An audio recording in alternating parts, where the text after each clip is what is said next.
So today we have a very special experience on our hands. My aunt and uncle have brought us to this amazing farm where we're gonna have a cooking class right here in beautiful Tuscany. This is through MyTuscanKitchen, so just want to give them a shout out. Also through Ariana and friends. This is gonna be so good today. We're gonna have 3 different courses we're gonna prepare, all done the Italian way, the Tuscan way in particular. And we're just so excited to be here in such a beautiful location. We learned a lot about how the region of Tuscany kind of developed into what it is today, and how there was a lot of sharecropping going on where there were people that owned land and then people would come to the land and live on it and farm. The proceeds of that farming would go 50-50, and it was a way for people like peasants and people in the lower classes of society to build a future, and it became Tuscany. And now Tuscany is all about agriculture, farming, wine, olives, obviously all of those great things that we love all come from this region. So we're gonna see all of that in action today. Here we go. Now Italy lives out of services like in America, right? So it's a completely different economy. It's more Tuscan, Yes, some yes, flavor yes. of this Yes. too. Huh? Just a little bit. Yeah.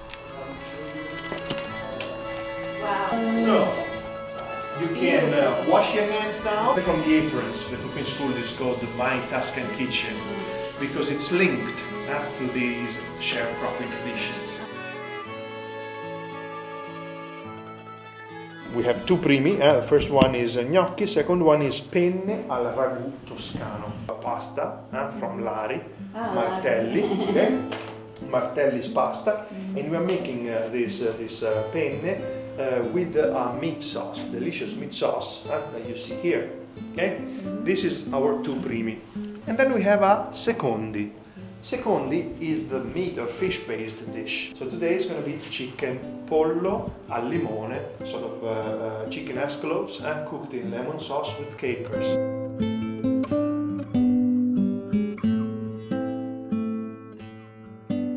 So first thing, we are starting with boiling potatoes, not because we are making gnocchi straight away. We need to boil them for a while, and as they boil, we do something else.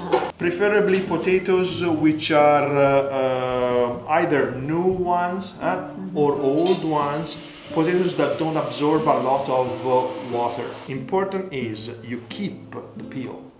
You don't peel them, and you put them in fresh water. Okay.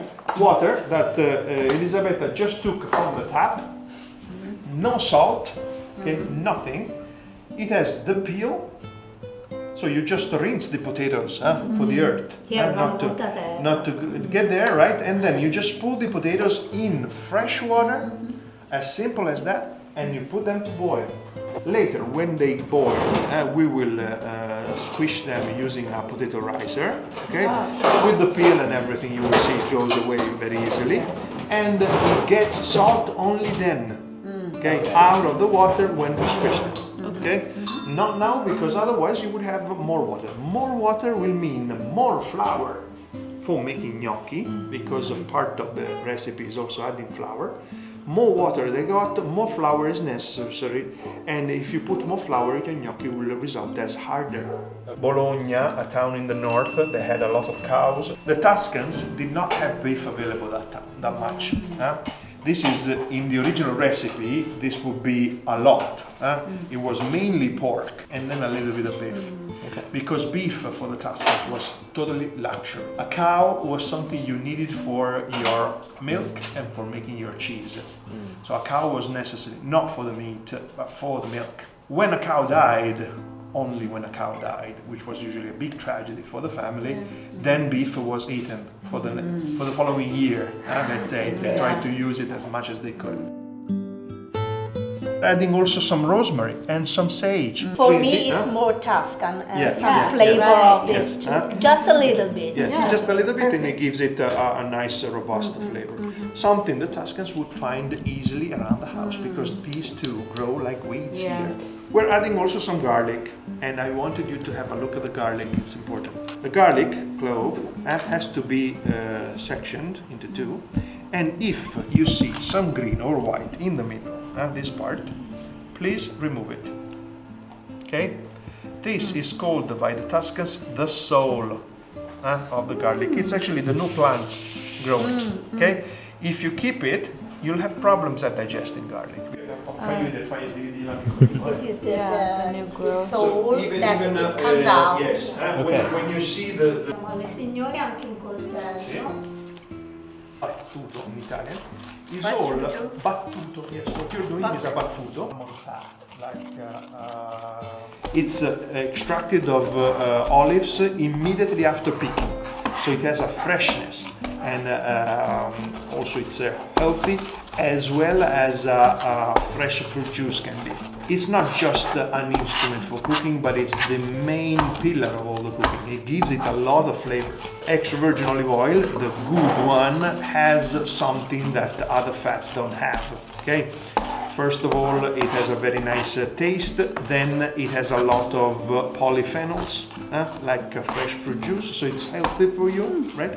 And if the olive oil is so good and high quality, you want to respect it during the cooking. You don't want to spoil it. We want to use good extra virgin olive oil for cooking, because in this way it will be very tasty. I will show you now the features and the taste of this extra virgin olive oil, and we can compare it with a commercial extra virgin olive oil. Oh, good. Which is called that way, but it's actually not exactly the same thing. Still called olio extravergine d'oliva, that's far what we away buy. from it. And that's unfortunately not only you, like 90% of the people in the world buy, let's say, commercial extra virgin olive oil, which has nothing to do with Rita's. Okay, it's far away. When you read olio extravergine d'oliva, origine Unione Europea, origin from the European Union, unfortunately, they have used olives which are not from here for making it. They squeezed it here so that the brand is in Italian and it looks all like an Italian product, but it was actually farmed somewhere else. The problem is exactly there. Olives do not resist the transportation.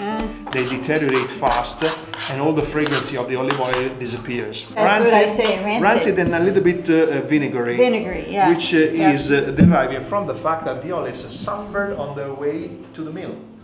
They were stored for weeks, exported from another country of the European Union to Italy, because in the end the product is from Florence, right? Technically it's made in the same way, but it's not the same quality. Do you know what are the conditions for an oil to be called olio extravergine d'oliva? Something. No, go ahead. No idea. Some of them I knew. Try to guess. Something about how they What do press you know? it. What do you know? Just the It has to generic be idea. cold pressed. Cold press, very good idea. This is part of the extraction technique, cold pressed. Why virgin or extra virgin?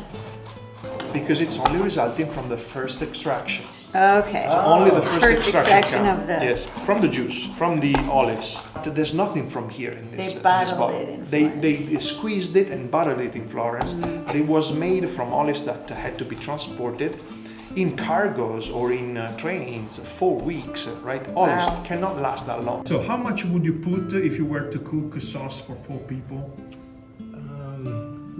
Probably something like that. Like 2 drizzles, okay? A couple drizzles, yeah. More. A lot more. Well, drizzles is something if you're on a strict diet, you know, to save calories, right? And so Sì, sì, sì. Però ci si Sì, no, ma lascia. ci si lascia.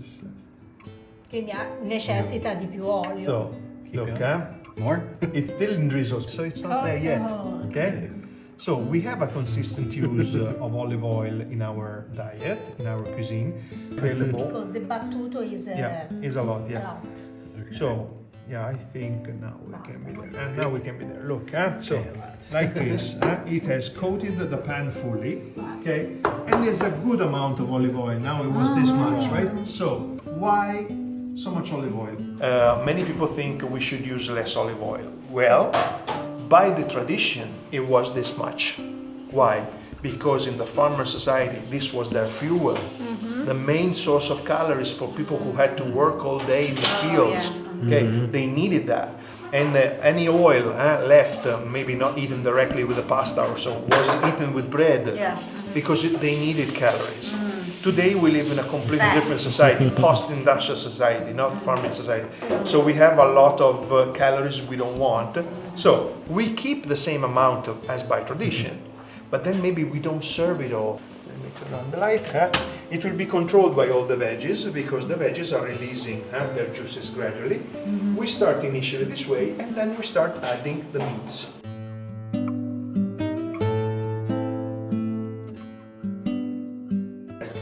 Non tutti i We giorni, would love to make it fresh every day, of course. Yes, yes. Grapes for an everyday drinking. Again, remember we are talking about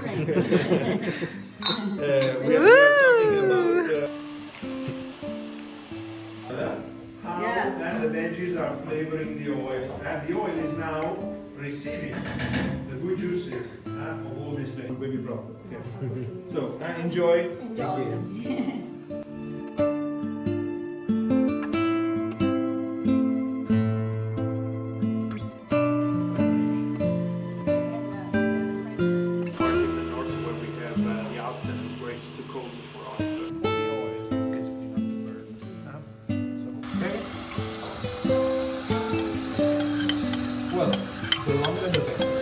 And the simmering is only a big reduction.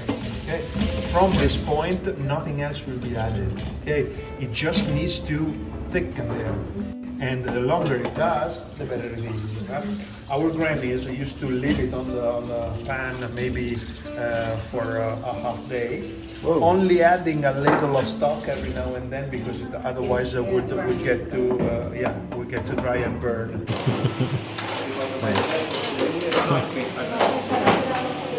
What we need to start with is nut crackers. You try to crack it in the very middle of the nut, like this. So you see the section of it. If you put it this way, a simple cracking like this, nice. Gentle pushing, is enough to break the whole nut. Make sure that no shells end in there.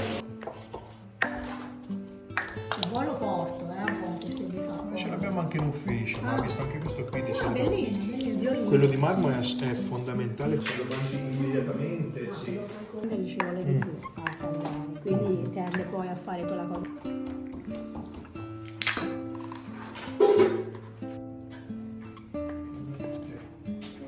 So now we're adding Parmesan cheese, a few spoons of milk and some butter. With the peel on, you can put half a potato at a time in the potato ricer and simply squish it like this. The peel will stay inside it. Okay? So you can clean it a bit. And then you take the peel off from here. See? See. Sì.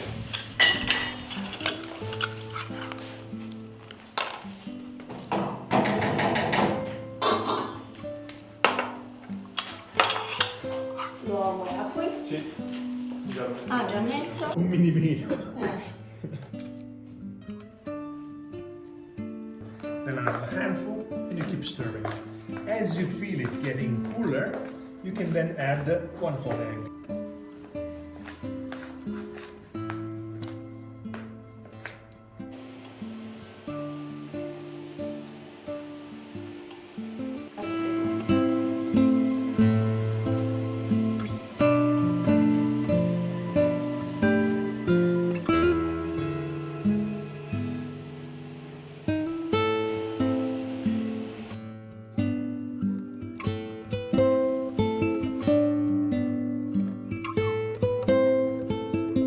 See, as we add heat and the butter melts, we can then mix everything.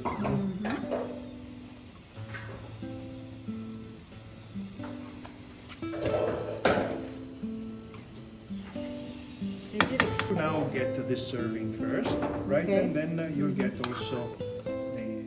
So we're just digging into our first pre-meat, and this is a walnut pesto with the gnocchi. The gnocchi was a really fun thing to make. It was just basically had an entire long piece of dough and then cut it up and then rolled it. This pesto is just so unique. I've never had anything like it. The walnuts, which we made in a mortar, like very, very finely pressed. And then the Parmesan cheese on top is essential. It's so good.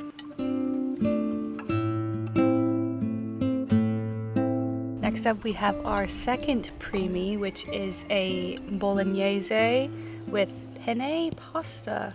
You saw us chopping up all the vegetables. That was in the sauce. We added some tomatoes, a mixture of sausage and beef. There's also some rosemary and sage in the bolognese, and that just, from what we've heard, that makes it more Tuscan. A really fun aspect of these cooking classes is just the fact that you were part of the process of making it, so you know all of the little things that went in there. And I can really taste all of the different spices that they added, in particular the nutmeg. Nutmeg is apparently huge in Italian cooking, and it was in basically every single one of our dishes, and I can really tell. And also the carrots and the celery, which I never really thought of as part of like a sauce, but it really comes through nicely. That was perfect. Our last course of this meal is the secondi, and it is a chicken that's prepared with a lemon sauce and capers on top. Just a little light dusting on all of the chicken fillets, and then they put in a pan with butter and a lemon, and then put the capers on, the lemon and caper mixture on the top after. So it is just a perfect, bright, citrusy flavor. They also gave us some bread, so we can get all of that lemon sauce.